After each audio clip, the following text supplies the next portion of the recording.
Reflective learning works, a point backed up by considerable research. But on its own, reflection tends to remain a comfortable afterthought for many of our students. You know already what I'm talking about. This activity was fun. My teammates were awesome. I learned a lot.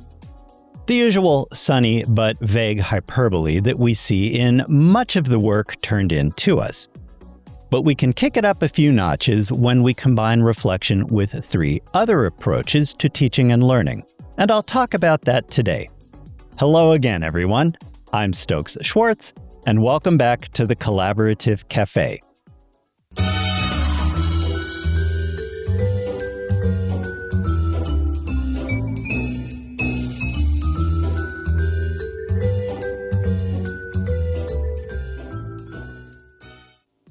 First off, a quick reminder that today is the final program in our current series on reflective learning.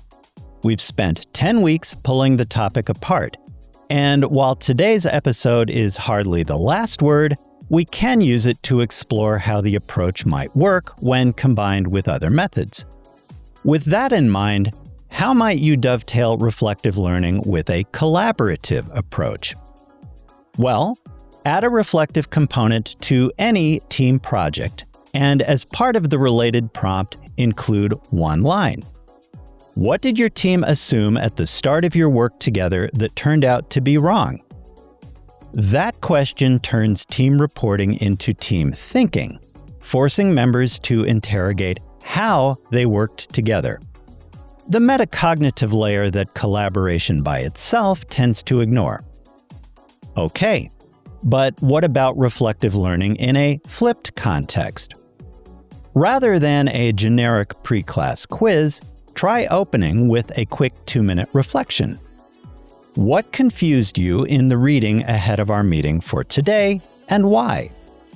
Class now begins with students taking ownership of their own preparation, or lack thereof, and providing you with an entry point to clear up their confusion before moving on to the rest of your lesson plan for the day.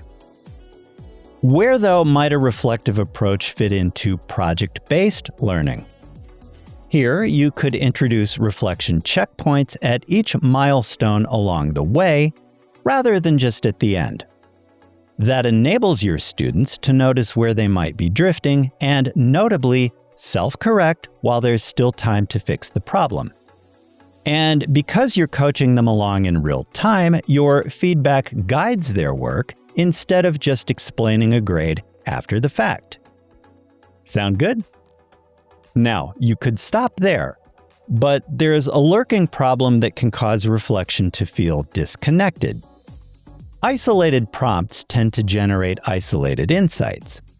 But what if reflection were to become a metaphoric red thread running through everything?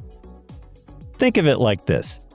Begin with a reflective prompt in the flipped pre-work phase, asking your students, what's unclear to you right now?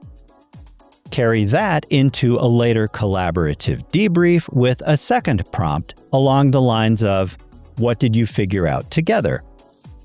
Then, tie everything up with a post-project moment of reflection to the tune of, how did your thinking change? It's the same red thread running through 3 connected checkpoints. Handled like that, reflection stops being an isolated task and instead provides the foundation for students' learning narrative. Okay, let's wrap up with a quick recap of the main points covered today. 1. Make reflection part of learning team debriefs.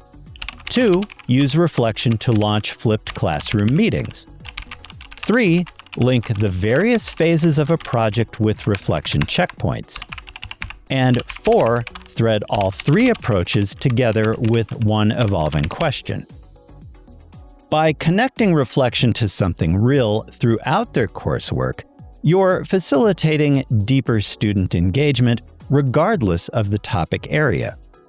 You get deeper insight into their thinking, which in turn sharpens the coaching you provide to your students. And with that, we come to the end of our summer series on reflective learning. We've covered a lot of territory here in the cafe, from the basics of 1-minute papers and exit tickets to how reflection consolidates learning, all the way to equity and building reflection into your syllabi. Today ties up the package with a neat bow on top. As we barrel along toward the start of fall 2026, 2 weeks for me, keep in mind that reflection works best when woven through the pedagogical models you already use. Well, the time has come, everyone.